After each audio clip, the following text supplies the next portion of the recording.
तो इसलिए आखिर में एक गज़ल के चंद शेर और हाजिर करता हूँ, उसका हुक्म है फरहान भाई और तमाम मेरे दोस्तों का। मतला हाजिर करता हूँ, वो भी सुनिए। इरशाद। है बेगुनाह तो होने से कुछ नहीं होगा, वाह। है बेगुनाह तो होने से कुछ नहीं होगा, है बेगुनाह तो होने से कुछ नहीं होगा, सबूत दीजिए रोने से कुछ नहीं होगा, सबूत दीजिए रोने से कुछ नहीं होगा। शेर पढ़ता हूँ, थोड़ी सी और तवज्जो चाहता हूँ आप लोगों से, जहाँ अच्छा लगे थोड़ा सा ज़रा खुल के बताइए ताकि मुशायरा अच्छे से शुरू हो सके। शेर हाजिर करता हूँ, आप बतौर ख़ास आप तक पहुँचाता हूँ, सुनिए। इरशाद। सबूत दीजिए रोने से कुछ नहीं होगा, दिए दियों से जला कर जमीन रोशन कर, वाह वाह वाह। दिए दियों से जला कर जमीन रोशन कर, दिए जमीन में बोने से कुछ नहीं होगा, वाह वाह वाह। दिए जमीन में बोने से कुछ नहीं होगा। वो शेर भी सुनिए जिसके लिए हुक्म हो, बतौर खास पहुंचाता हूं, सुनिए।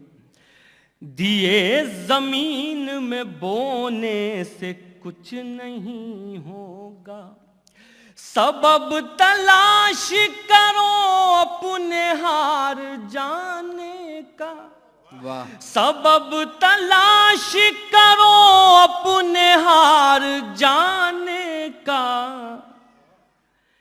किसी की जीत पे रोने से कुछ नहीं होगा, वाह वाह वाह। किसी की जीत, क्या कहने भाई, वाह वाह वाह वाह, बहुत खूब। बहुत शुक्रिया। फिर हाजिर करता हूं, सुनिए। दिए जमीन में बोने से कुछ नहीं होगा, सबब तलाश करो अपने हार जाने का, सबब तलाश करो अपने हार जाने का, किसी की जीत पे रोने से कुछ नहीं होगा, वाह वाह वाह वाह। किसी की जीत पे रोने से कुछ नहीं होगा। और ये आखिरी शेर, ये भी बतौर ख़ास आप तक पहुंचाता हूँ, सुनिए। ख्वाब अच्छी बातें देखने चाहिए। मैं 2 मिसरे हाजिर करता हूँ, अगर अच्छे लगें तो फिर आपकी दुआएं चाहता हूँ, मोहब्बतें चाहता हूँ, सुनिए। किसी की जीत पे रोने से कुछ नहीं होगा, अगर है ख्वाब की ख्वाहिश तो जागना सीखो, बहुत खूब। अगर है ख्वाब की ख्वाहिश तो जागना सीखो, यूं आँख मूंद के सोने से कुछ नहीं वाह वाह वाह होगा, वाह। क्या कहने, यूं आँख मूंद के सोने से कुछ नहीं होगा। बहुत शुक्रिया। क्या कहने, वाह वाह वाह वाह वाह वाह वाह।